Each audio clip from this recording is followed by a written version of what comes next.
Opportunity to thank Chris for coming on with us before we get started, and also all our sponsors: Algo Moss, Seller Labs, Tiki Metrics, Ping Pong Payments, AccrueMe. Obviously, I'm Rob Stanley, Chief Marketing Officer of AccrueMe, and thanks for joining us. And Chris here, there we go. We get to see Chris in his full glory. Gosh, it's been, I was just thinking about it, Chris. It's been a year since you and I have actually seen each other. It was what was it, New York? Brooklyn. I saw you last January. Well, now it's February. Over a year.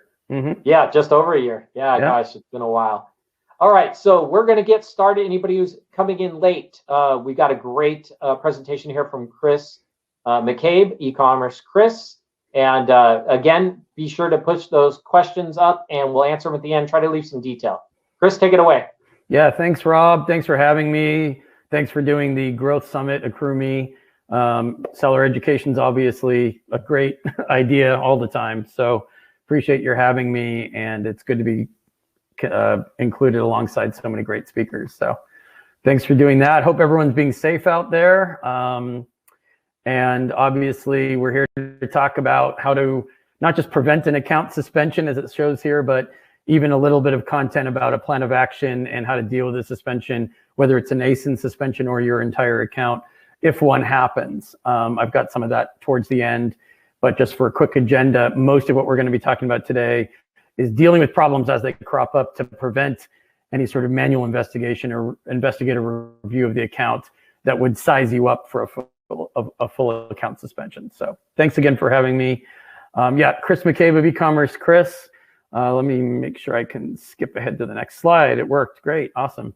Who am I to be telling you about this stuff, and what is my expertise? So I worked in seller performance for several years, and I've been consulting for, I guess, 6.5, 7 years now. So over a decade, 12, 13 years of pretty much dealing with account suspension, account reinstatement appeals, proactive methodology for avoiding this kind of thing.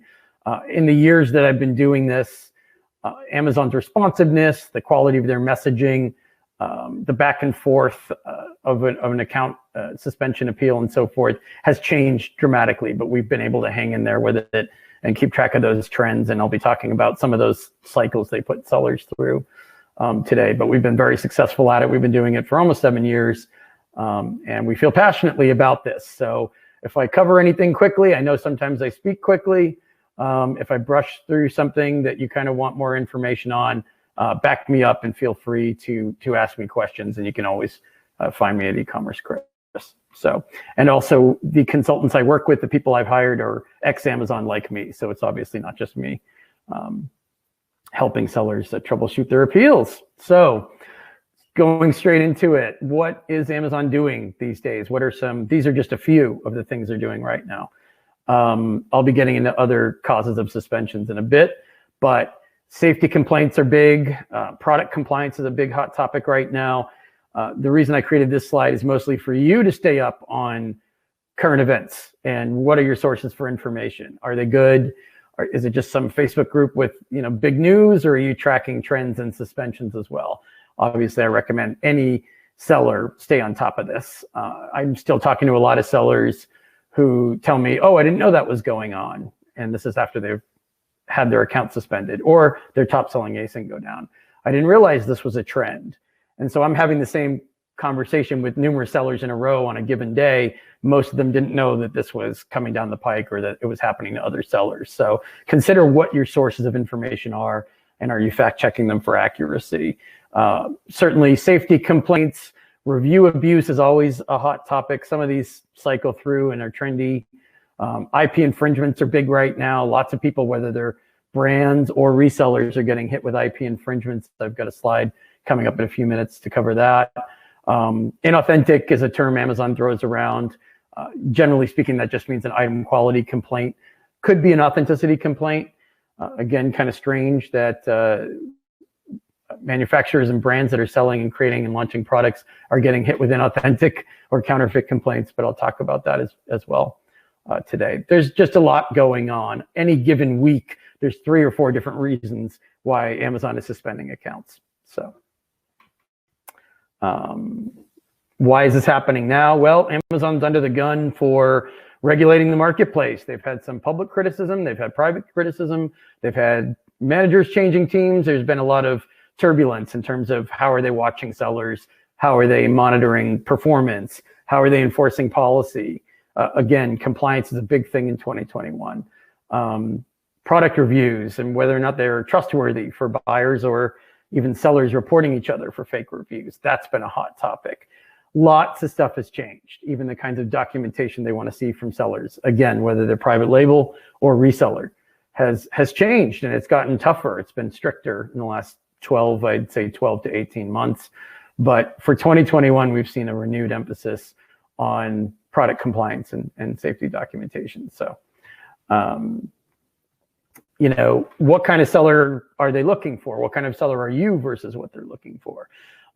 Generally, our clients are in it for the long haul. We don't talk to that many that are looking for a short-term success story or revenue burst. Most people that Amazon wants to see selling in certain categories are investing for the long haul, and there's a reason for that. Amazon's more interested in investing their own time in sellers that are successful, growing year over year, and are showing improvement and not falling behind the trends of the times. So, what's your quality control like? Do they have to constantly hound you for item quality complaints? Obviously, that's not the kind of seller they want, right? What does your due diligence look like when you get a couple of buyer complaints?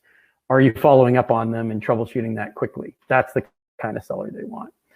Are you clinging to ASINs just because that are causing you problems and hurting your account health just because you're trying to sell through inventory and you're waiting and hitting the pause button until it's convenient for you to figure out why buyers are complaining or why Amazon keeps sending you warnings for a particular ASIN? Obviously, that's not what Amazon's looking for. They want you to be proactive, not just constantly reacting to things. So they want you to stay on top of inspecting product and making sure that you're, of course, providing a good buyer experience, and not their job to keep pushing you to provide a good buyer experience. So we always recommend that people don't wait until the roof caves in. They take action now, constantly monitor their accounts with voice of the customer, return reasons, buyer messages, obviously claims or negative feedback. You don't want to wait until it's too late. You want to be as proactive as possible, because the more proactive you are, the more likely you are to address any issues that are driving your risk score up, hurting your account health. The higher the risk score is an internal measure that Amazon has, of course, that we used to look at when I was working on seller performance teams.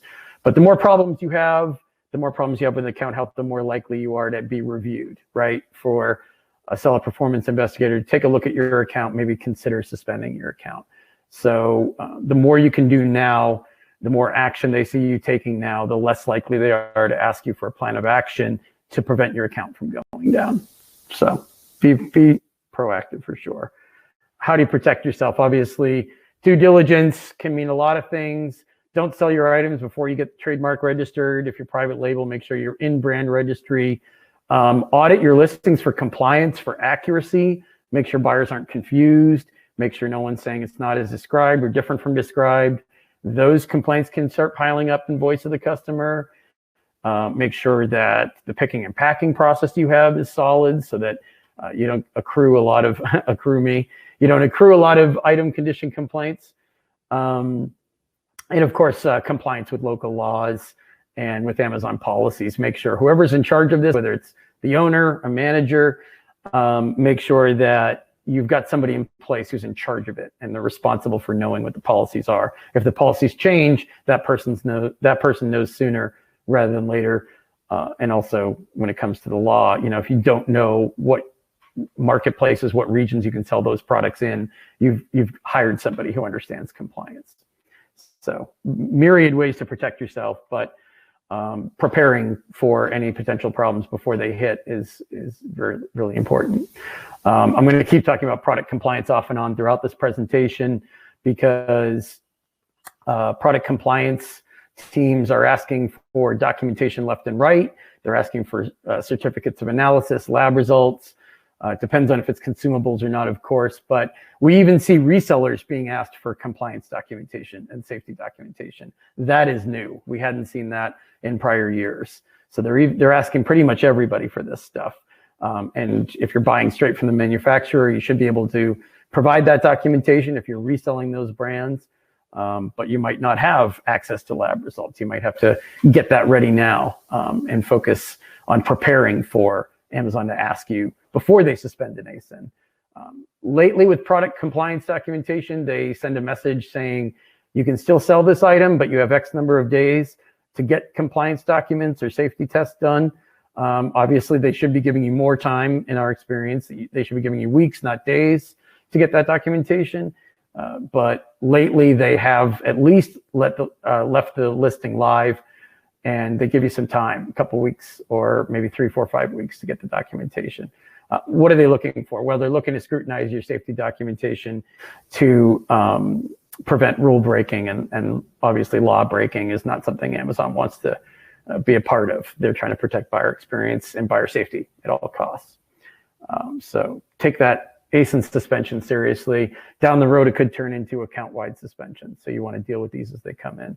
You want to deal with any hint that you have a counterfeit item for sale or an inauthentic item for sale. You want to deal with those as quickly as possible. Again, strangely enough, this is something private label sellers are dealing with as well. Their competitors are buying from them and just leaving a product review or negative feedback, or just contacting Amazon to say, this item isn't safe, this item's fake, counterfeit. They just buzzword you and try to get your listing suspended. You'd think that Amazon would understand that a private label seller isn't selling a counterfeit version of their own product, but you'd be surprised. I mean, as time goes on, they're putting more automation and some, maybe half-baked machine learning into place, which means that private label sellers are defending their products, defending these accusations of counterfeit and the legitimacy of their products almost as much as resellers. We don't know why. That's something that Amazon decided to do, but be prepared with invoices, be prepared with letters from your manufacturer or whoever's making the products for you. If you're private label, even though it seems bizarre to need that, you should be prepared for that challenge that the items are counterfeit. Expect your competitors to come after you like that. So again, kind of an offshoot of the same topic, rights owner infringements we hear from resellers and private label brands every day of the week who have infringement or IP claims and complaints against them. Be ready for those. If you have a good IP attorney, then great, fold them into your larger Amazon strategy. If you don't, I've got IP attorneys I've referred people to that I'd recommend. There's only a couple I recommend. I understand there's a lot of noise and nonsense out there in the attorney space. So, I can certainly help point you in the right direction if you need it. Within brand registry, we've seen a lot of strange things going on. I think a lot of brands believe that once they're in brand registry, they're kind of protected more than they are. They are surprised when they see changes made to their detail pages. They're surprised when they see back-end keyword abuse and their listings are suspended and they didn't even add those keywords into the back end. A lot of the reinstatements, I'm going to be getting to reinstatement appeals writing strategy in a second here. A lot of the work we do now is a hybrid abuse report / ASIN reinstatement because you have to report the abuse. You didn't put those keywords in there. You didn't put certain flagged terms on your detail page that resulted in an immediate ASIN takedown. That's abuse. Somebody came at you and did that, abusing brand registry.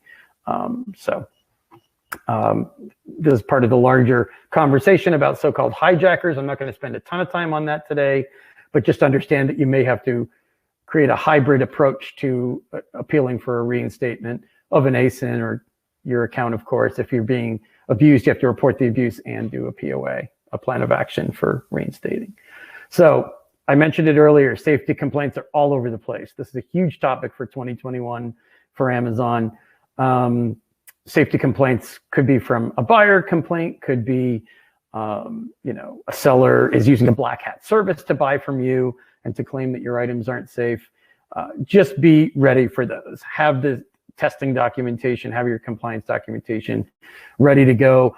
I'm starting to tell people to even draft an appeal before they're hit with a safety complaint, anticipating based on some of the NCX complaints they see, or some of the voice of the customer, some of the return reasons they're seeing, where it looks like buyers are about to complain to Amazon directly, or they already have complained that the items aren't safe.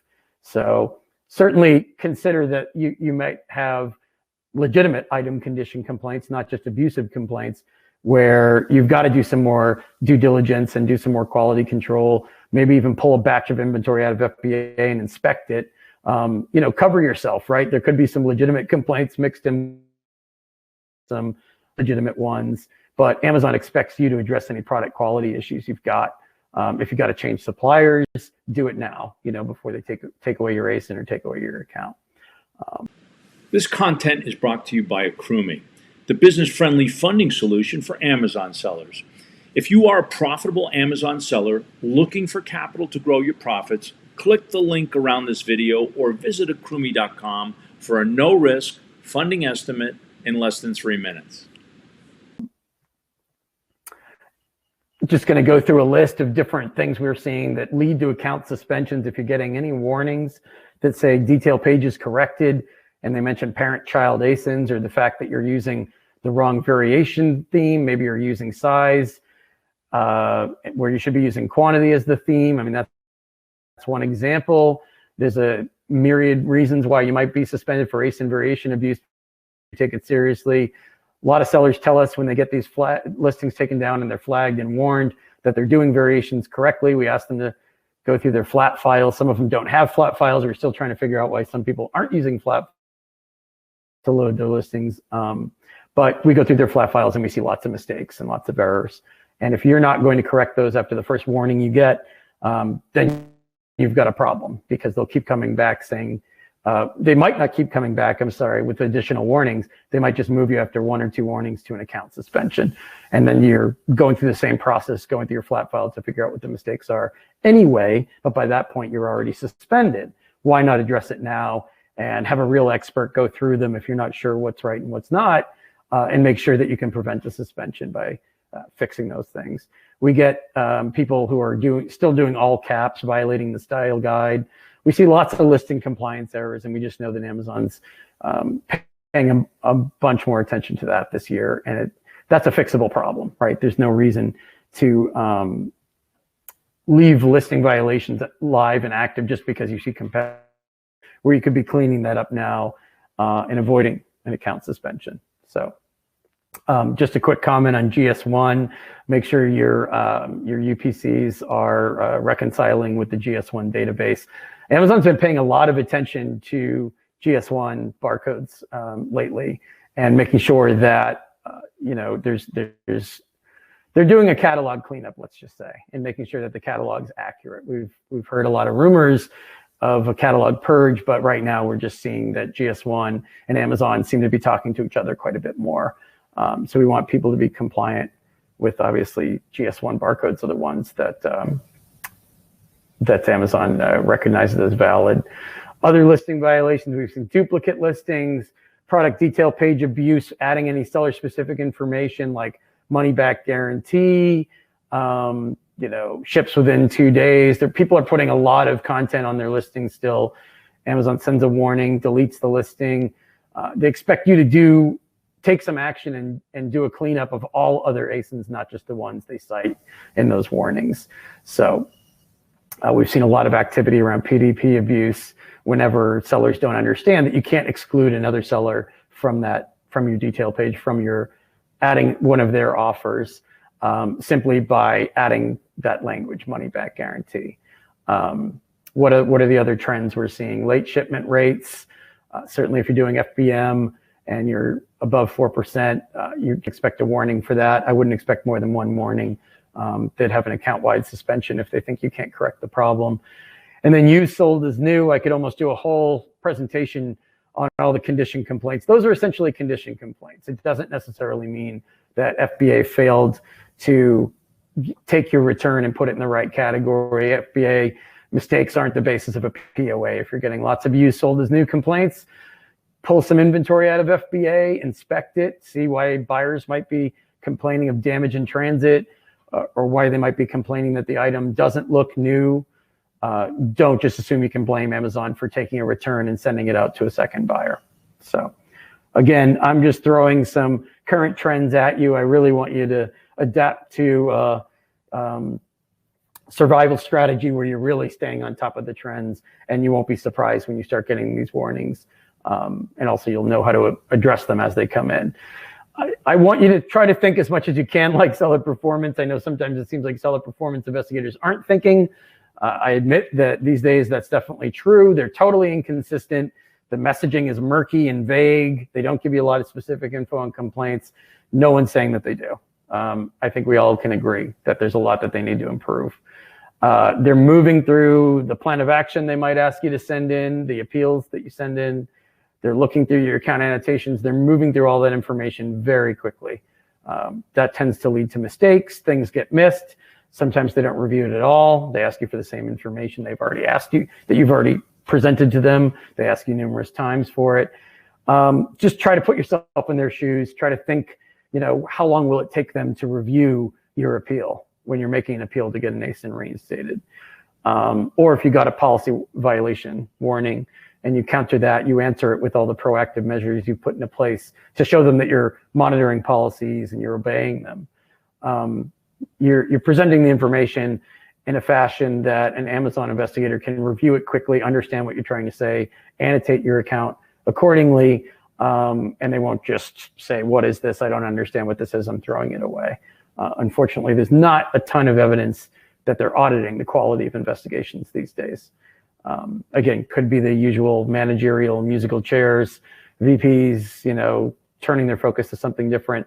Their investigators are under a time crunch, and everyone's kind of under a lot of pressure to go through and make sure that they're not passing a seller that should be suspended in order to protect buyer experience or in order to prevent future claims, future negative feedback. They always prefer to do the suspension now and see what kind of plan of action you come back with. So think about it. Try to put yourself in their shoes before you start writing appeals. Also try to go through and review your account the way they would. They're looking at ASIN level data. You should be doing that. They're looking at voice of the customer the way you should. Or they're looking at return reason complaints. They're looking at your feedback, obviously, if you have a lot of negative feedback, especially if it's item condition or item quality related. They take buyer complaints seriously. You shouldn't just be looking at the percentage of returns or percentage of complaints you have out of X number of thousands of orders for a particular ASIN. Sometimes they're looking at anecdotal complaints and following up and maybe even suspending your ASIN, however briefly, pending your plan of action. Why are they doing that? Well, they care about anti-counterfeit programs they've got in place, especially if they think you're selling something different than described, whether it's counterfeit or not. If buyers are routinely complaining about the condition of the product they're receiving, that it's not new or that it's just in poor condition for any reason, they take that seriously. They think if they don't suspend your ASIN now, you'll get future item condition complaints in the future. Their job is to stop that from happening and to suspend the ASIN until you show them you've got an improvement plan that will tidy up whatever those problems are. Have you ignored warnings from seller performance? Have they sent you, let's just say, performance notifications of any kind that you've decided you'd deal with later once you had a better sense of what you wanted to say? Of course, I'm never going to say appeal something hastily with the first thing that jumps into your head, but are you ignoring them entirely, letting time go by until you get to the point where you sign into the Seller Central, your account health is at risk? Don't neglect things, right? Don't assume that you know exactly what's going on. Sometimes you have to call account health teams, account health services, talk to the reps, say, we got this warning and we don't know why. The messaging from Amazon is extremely vague and unclear. Don't fill an appeal with lots of excuses. Even if they're easy to understand excuses, they kind of don't care about that, right? They don't want to see that you're blaming them for what's going wrong with your account. Finger pointing has never gone over well with these teams, even if it's justified. I'm not going to tell you to cop to something you didn't do if it's 100% clear that it's an Amazon error, but make sure it's 100% clear that it's an Amazon error before you start taking that approach to an appeal, because most of the time saying it's an Amazon mistake, if there's any evidence to the contrary, does not work, and it just burns through viable appeals that you might need down the road. Definitely don't make the mistake of either a really long appeal. I'm still seeing ones that are pages and pages long, even in this day and age, and I'm surprised to see those because I don't know if people are just winging it, making it up, but by now most people know that you have to keep these short, to the point, no long paragraphs, bulleted or numbered points that are 1 or 2 lines that give them data, give them facts, give them concrete information. Certainly no generic copy and paste templates. People I know are kind of swapping these like baseball cards out there, forum posts, Facebook groups, whatever. All I know is Seller Performance loves to see a generic copy and paste template because it means they can just push it to the side, throw it away. They know those show that you didn't do your homework, didn't take the appeals process seriously. So that's a guaranteed way to get vague copy and paste messages back from Amazon, is to give them a generic, non-specific template. What do they want? They want, as opposed to a template, they want details. If you're going to give them an improvement plan, a plan of action, they want to hear what those details are. How are you fixing things up? What's your plan to reduce the likelihood of complaints from buyers, let's say for item quality or item condition, or if it's late shipment rate, they want to make sure you're not blaming some sort of third-party software. You're taking responsibility for things, right? You've put a plan in place to prevent that from happening in the future, but you're also identifying the problem clearly in the root causes section of your plan of action, which I'll be talking about in a second here. Like I said earlier, get drafts, even outlines or parts of drafts ready in advance. If you think things are trending in the wrong direction, you got a couple of ASINs that are attracting the same kinds of negative feedback or bad buyer complaints. Be ready for the need to do what's known as a pre-POA or a proactive plan of action. If account health calls and says you're going to be suspended in 72 hours unless you provide a viable plan of action, be ready for that. I mean, a lot of times sellers, I think, have an inkling, have a sense that that's coming, but they're not necessarily taking the right kinds of preemptive actions. They just sit waiting for the phone call from account health and hope it doesn't come and hope they don't need a plan of action because they're not sure exactly, what to put in terms of content. In terms of understanding who's who at Amazon, I mostly put that in there because I want to make sure that people understand you just can't wait a couple of days for a response from Seller Performance, not get the response that's desired or not get any response from them at all, and just sit there thinking, well, I'm just going to write to Jeff and get to executive seller relations. That doesn't work nearly as well as it used to. That's a knee-jerk reaction. It's a commonly known approach, but it's not, you're not keeping up with current suspension or escalation trends when you just think you're writing to Jeff. That's not the cure-all that it's anticipated to be. So they're often going to focus on your supply chain documentation. Again, this is going to be resellers or private label sellers. They love asking for invoices. They love saying something's missing from an invoice. Your invoice isn't verifiable. Or your supplier doesn't have a website, so your supplier isn't verifiable.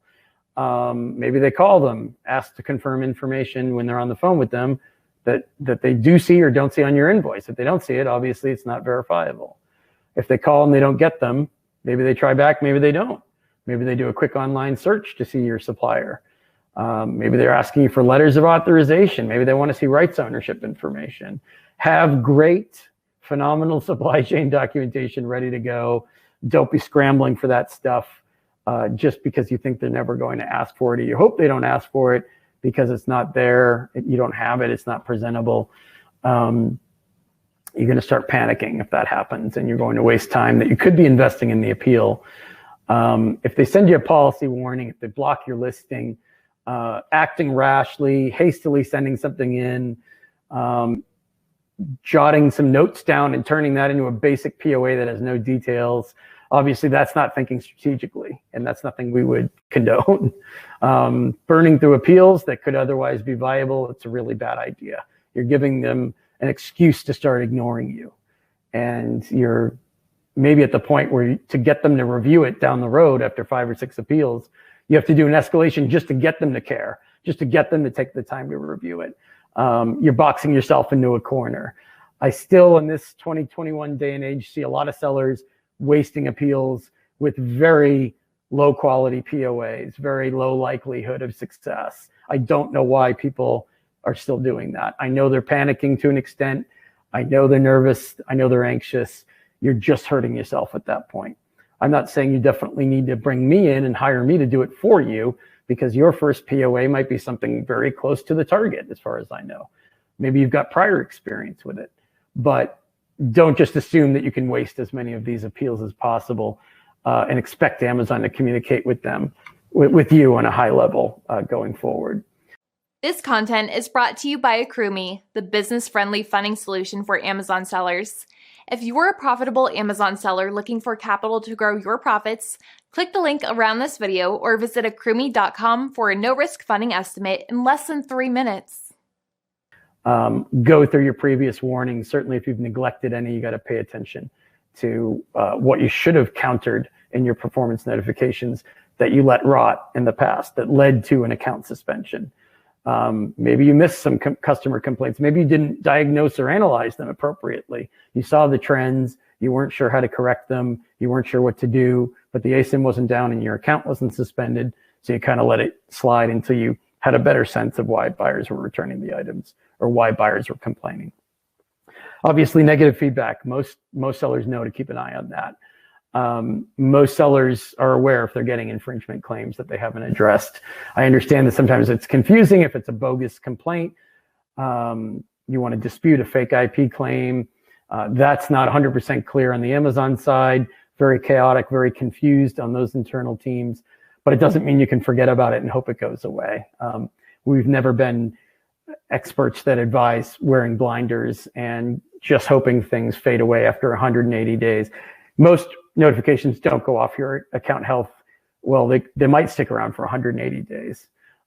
So don't just wait for 6 months. Obviously, that's a long time. You could be accruing other notifications in the meantime that hurt your account health and drive you into the at-risk or worse. So try to figure out why Amazon's paying so much attention to you and identify those root causes, whether it's listing compliance errors. Maybe the people you've got making your listings don't know all the rules, don't know changes to the rules. Maybe it is about your supplier and how verifiable they are. Again, I'm just coming up with a series of potential root causes, but make sure you're telling them why you had those operational deficiencies or you made those mistakes. Don't just repeat to them what the complaints were. Amazon suspended our account for inauthentic item complaints, or Amazon, our performance team suspended us because of you sold as new complaints. They know that already. That's the what. So forget about the what. Give them some data or some facts on, we had a series of complaints. This is why we got them. We had a deficiency in our quality control process. Okay, give some specifics on that, some details. Why didn't you identify it earlier? How did you miss it at the time?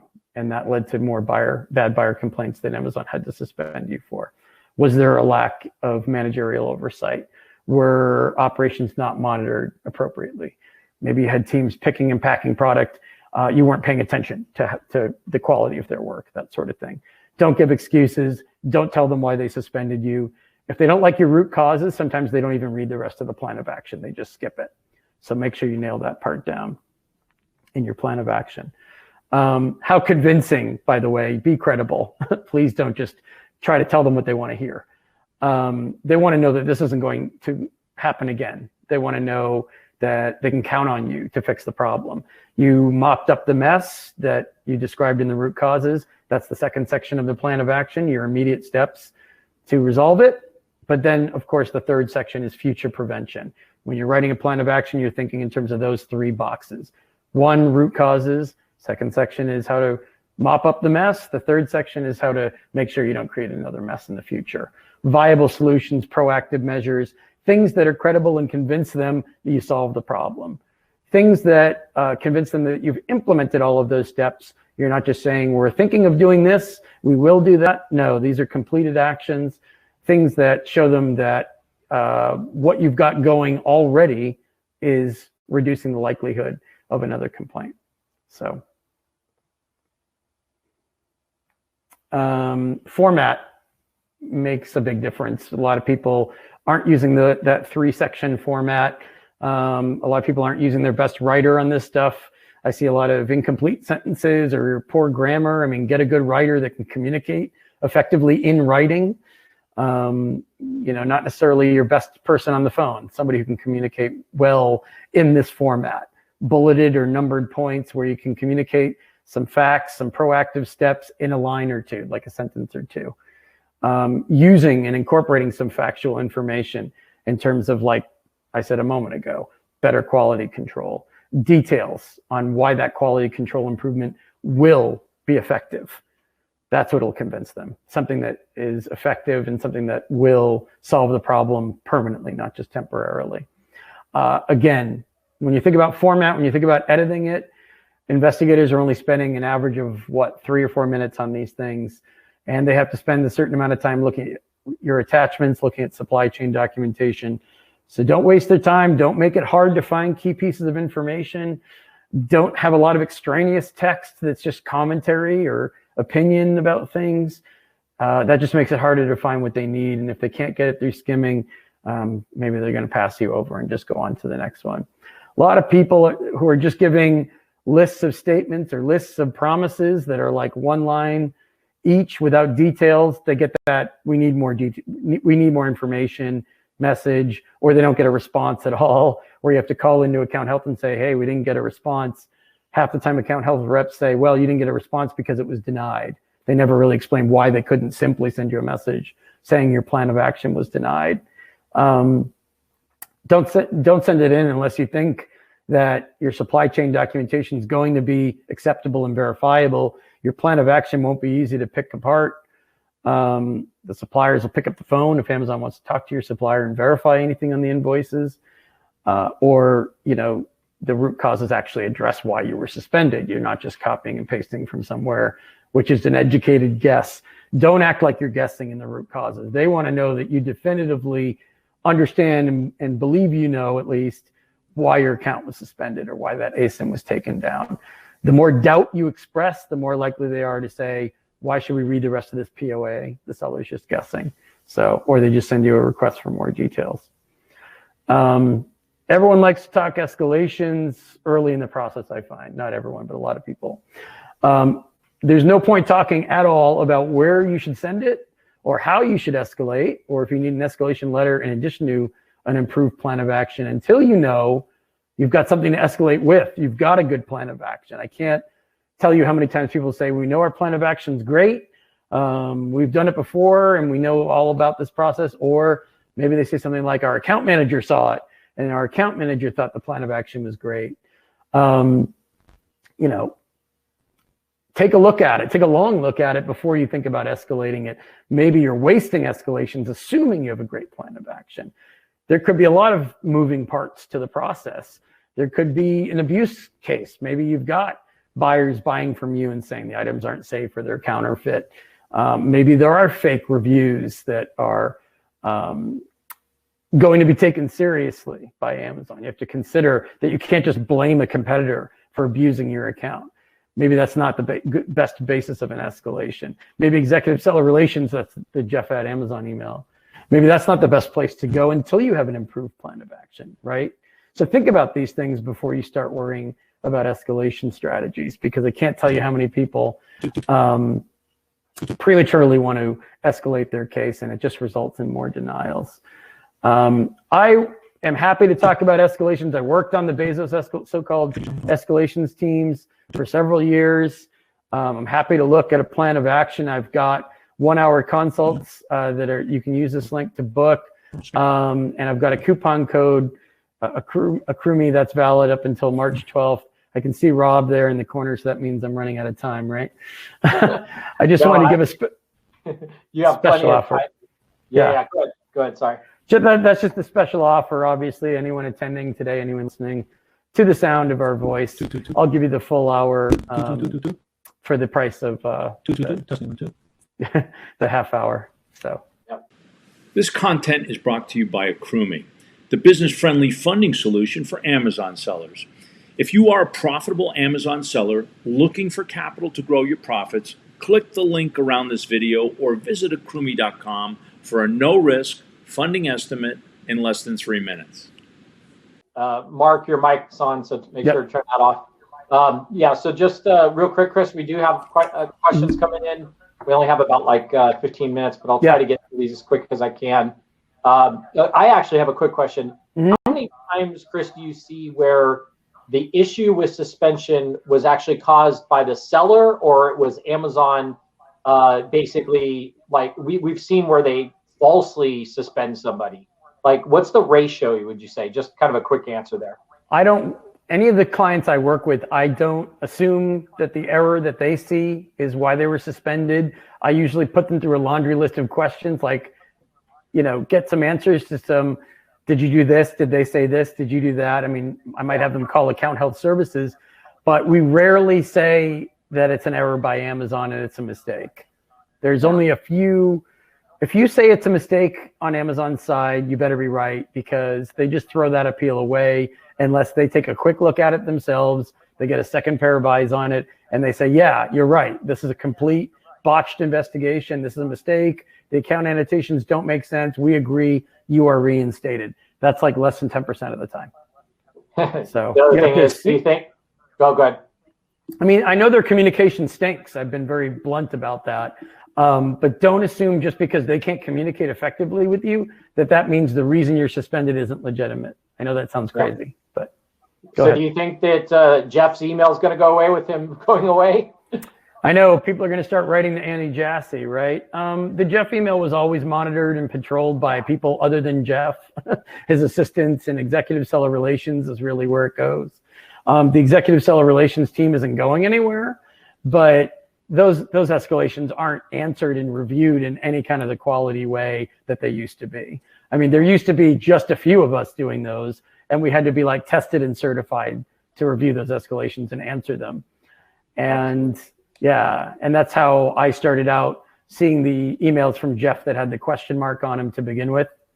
I'd have to CC my manager, my boss's boss, my boss's boss's boss, somebody who worked for Jeff, would read over what I would say in my response. That's not the way it works anymore. That's become like a seller performance queue. It's unfortunate, but. Absolutely. So this question's been asked by several people. Mm-hmm. How can you proactively prevent related account suspensions when giving user permission to folks who work for you? So they could be talking about VAs, could be talking about somebody in-house. That's a tricky one. Yeah. You're hiring VAs. I mean, create a list of, this is part of your due diligence, and Amazon expects you to do this. So figure out which other accounts they're signing in and out of. I mean, if they're signing in and out of a suspended seller account and then they're signing in and out of yours the same day, there's an IP hit that has a similar timeline. One of the unfortunate things we saw last fall is what Amazon used to consider weak relations, which would be like an IP only relation, suddenly they started treating that as a strong relationship. And will there be regional associations? Will there be names and addresses that'll be associated?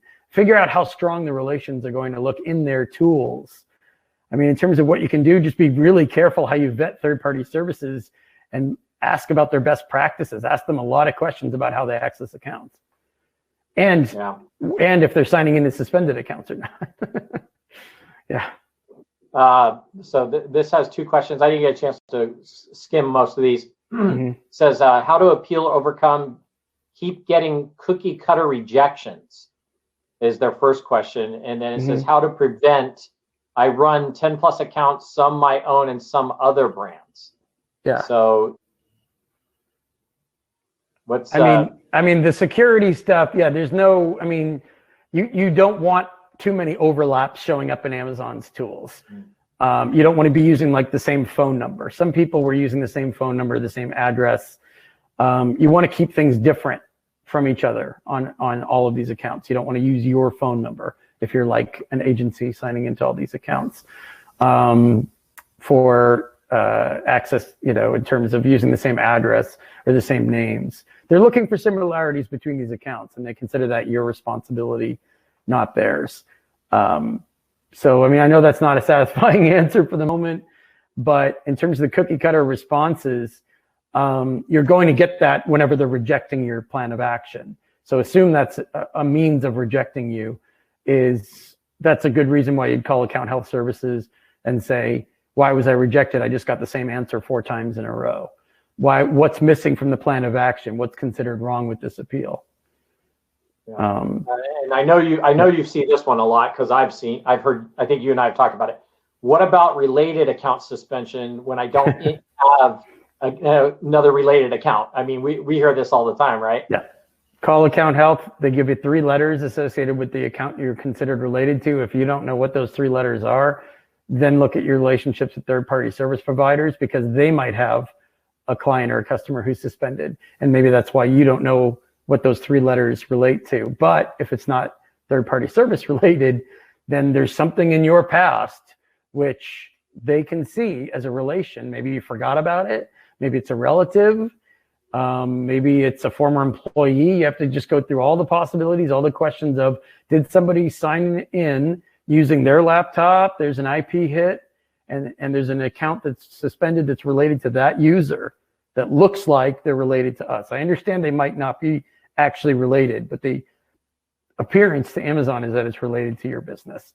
And then obviously figure out if that account sold similar items, what the timeline would be. Was it 2017? Was it last week? If it's just a question of a third-party service that you don't even use anymore, you should be able to get a letter that says, we stopped doing business with them in 2018. So any relationship between our business and theirs should be 3 years old and therefore not relevant. So your answer is perfect for this next question that just came up. Yeah. If I had an account from 3 years ago and it was closed due to inactivity, can I open a new account under the same or different email ID without risk of closure? So go back to the original suspension. I should have said this earlier, actually. I think they said inactivity on this one. And I've heard that, and sometimes they've been suspended for something in the past, but they just forgot about it and they don't remember why. Let's just say, inactivity, or let's just say you had a previous suspension for whatever reason. Go back to that original suspension and resolve that first, get that reinstated. That's what they're expecting to do.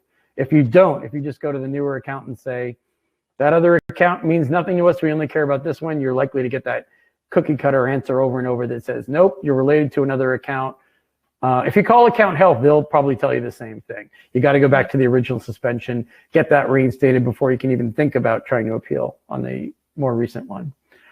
Inactivity, I mean, people throw these words around: dormant, inactive. A lot of times in my experience, I find out, or they find out, that they were suspended for something like a performance or policy violation. So, do you think it's best for them to try to maybe get back into that original account and see if there's issues around it or something first before they do anything else? Yeah, I mean, unfortunately, some people have come to us saying, like, we can't even get into that account, which makes it more tricky. Mm-hmm. Let's just assume you can get back into it. Go through the notifications and see what they were asking to see from you in terms of like an appeal. It might be something, we've worked with some people, it wasn't that hard to fix the suspension on the original account. They just didn't appeal it that well, or they didn't know what they were doing, or they forgot about it. I can't tell you how many we've done where, like, we got the first account reinstated and then you can deal with the second one from there, just get the details first. Yeah. All right. Lots more questions. We'll try to get through them fast. What about getting account issues from changing from a global account to only selling on a specific marketplace like Canada, Australia, UK, or something like that? Yeah, we had a lot of people who were suspended. They clicked the box for global and they failed registration in Japan. This was like a well-known, maybe you've heard about this too, I don't know. Yeah. And then they were like, I don't even want to sell in these other marketplaces. I was just like clicking a box by accident. What do I do? Usually, as long as you complete registration in these other marketplaces, you can resolve that and then go back and appeal. Once you've resolved those, you can say, well, we're no longer related to a suspended regional marketplace account of ours, so can you reinstate our US account? I haven't really worked with that many people going from many marketplaces shrinking down to one. So I'd have to find out a little bit more in terms of, are they suspended? Have they gone too far and they're already suspended for failed registration or failed verification in those other marketplaces? Because that's hard to undo without getting those verifications completed and without passing registration to, unless I misunderstood that question. But there's so many more questions.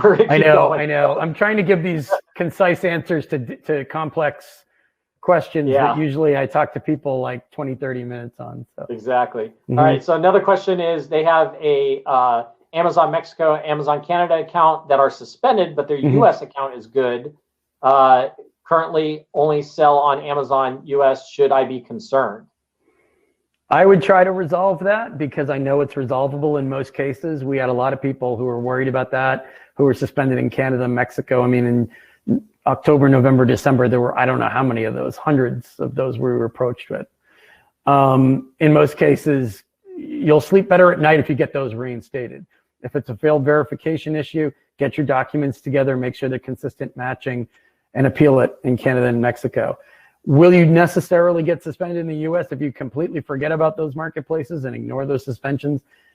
I've talked to a lot of people who never got suspended in the US and they totally ignored those suspensions. So it's kind of a risk question for you. I mean, you'll want to resolve it if it'll help you sleep better, because obviously these teams are unpredictable. They come out of nowhere and sometimes say, well, you're suspended in this other marketplace, so your US account is now impacted too. We didn't see any rhyme or reason to the ones that were suspended in the US because of it and the ones that weren't. And I studied it for like 2.5 months. I still can't tell you why. Absolutely. And Amazon can't tell you. I guarantee you Amazon can't tell you why either. Yeah. So I feel better. bad. All right, we got about 6 more minutes. We'll just keep pushing through these. I see quite a few people asking about, Chris, do you have a draft for an appeal?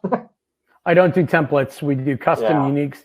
And we advocate, again, whether you have us do it or you do it yourself, tailor your appeal to your situation and make sure, I mean, especially if you're borrowing somebody else's template, make sure there's no information in there that doesn't apply to your case, because they're going to pick that apart right away and be like, let's throw this away.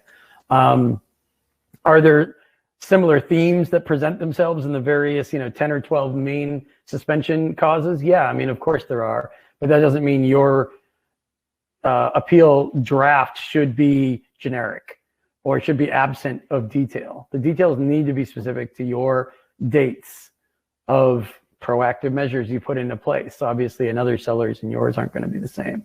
I'm very anti-template.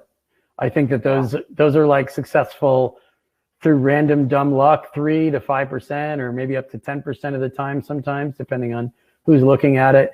They're looking for reasons and excuses to ignore appeals. Don't give them one. Absolutely. Yeah. I agree with you. Don't take the shortcut. You're dealing with your entire business on the line here. I would not take a shortcut in that situation. Yeah. I mean, unless you don't care about your account,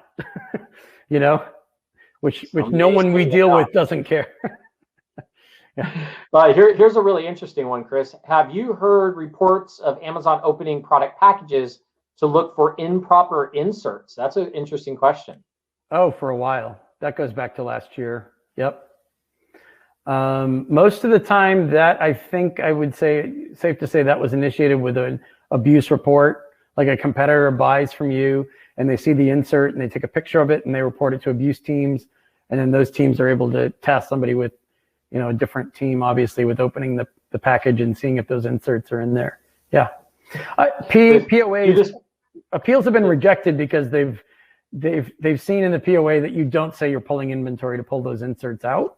So they assume that those inserts are still in there and they don't see that adequately addressed in the POA. And so they'll reject the plan of action for that reason alone. So inserts obviously they're too high risk now. They don't have the same effect anymore. So why bother with Talked about that many times. I mean, it's just not worth it. I mean, you and I even talked about it. It's different if you're just straight doing nothing but a warranty and it's only a landing page only about the warranty. Right. Otherwise, anything other than that, it's too risky, and why risk your business on it? It was funny because somebody just actually asked how to report a listing abuse. I reported to Amazon, but never hear back from them. So if you report on low level, this is a longer conversation. There's lots of great ways to report abuse that we've sort of mastered through trial and error. Doing it through Seller Central or sending it to some generic email queue, opening a case. We haven't seen a lot of evidence that really does anything. We recommend, using, I can't get into lots of concrete details about exactly what way to do it for different kinds of abuse cases right now, but escalations are often the way to go, and getting it in front of managers and VPs is often the way to go, because anything lower than that, they throw it away. They don't seem to care enough to follow up on those. They're getting better at it, but they're just not good enough at policing that right now. You have to kind of pressure them and motivate them to do it. So, Yeah. All right. We're down to maybe one or two questions left that we can get through. I know there's lots others, but we'll do our best. Yeah. If you have an ASIN that was inactive due to high NCX rates and you do not intend to continue selling it, what is the best way to proceed in Amazon's eyes? Inactive meaning it's suspended. It's certainly going to do your account health a favor to get that ASIN reinstated, send a good plan of action. Even if you don't plan to sell it anymore, you can always pull the inventory after they accept your appeal. Obviously, it's a stronger presence to appeal it, get it reinstated. It's better for your account health. It lowers the risk of an account suspension, which, that alone is worth taking the time and the effort to appeal it and get it reinstated, even if you don't plan. You can always delete the listing later, but appeal it first and get your appeal accepted. So, all right, last question, Chris, and this was a pretty interesting one. Are there any companies currently offering Amazon account suspension insurance? That's an interesting one. There are not. They all got out of the market because of, I think, you're losing money. I think the Lloyd's of London model wasn't built for Amazon. It was maybe they used some sort of generic product and it didn't work out at all. So as of right now, I don't know of any. Correct me if I'm wrong. We just coach as many people in terms of avoiding a suspension as possible and being as proactive as possible. We've put all our energies there, and we don't, mention the suspension insurance stuff because it doesn't seem to exist anymore. And just anyone, like if I answered the question too quickly, if you wanted to give me any details, I've got a contact form on my site, e-commerce Chris. So anyone who feels like I glossed over something right now, in the interest of time, I know it's already 3:30, but I'm happy to follow up with any AccrueMe. Part of growth, this is a growth summit. Part of growth is protecting what you built. And that's what this is all about, protecting it from competitors, from Amazon doing stupid things, and protecting it from your own mistakes in terms of appealing things as they come in. So just want to thank you for having me. Yeah, thank you. And stay right here, everybody, because we got Mark coming up next in just a couple seconds. We'll give Chris just a second to jump off, and Mark will be on. We got a great presentation on Einstein theory for business. First time this is being shown. Some amazing content and information from Mark from AccrueMe coming up next. And Chris, thanks again. I appreciate it. Yes, thanks. Everyone stay safe.